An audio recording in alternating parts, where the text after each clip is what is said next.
Ito yung mangyayari pag nahawaan ka ng Ben Simmons virus.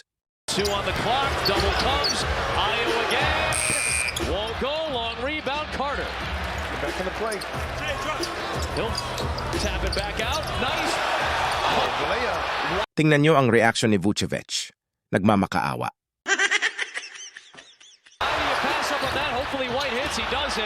You gotta Vucevic take was that, signaling to yeah. Carter that you got to take that shot. You gotta make a layup, bro. That's 2 points. Kung maalala nyo, ito yung Game 7 noon sa East Semifinals kung saan dikit ang laban. Libreng-libre na si Simmons pero pinasa pa rin dahil nga takot siyang tumira. Ito yung momentum na nagpabago sa laro.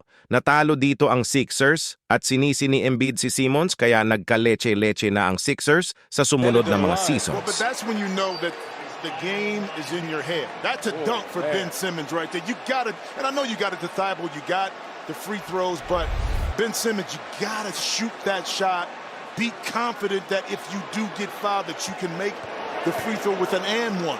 Ngayon, balik tayo sa play ng Bulls. Sa tingin nyo, matindi nga ba talaga ang pinsala na dulot ng Ben Simmons virus? Mas matindi pa sa COVID-19? Give up 2 to go for 3. Came out with nothing. Terry Taylor. Nakakabaliw nga.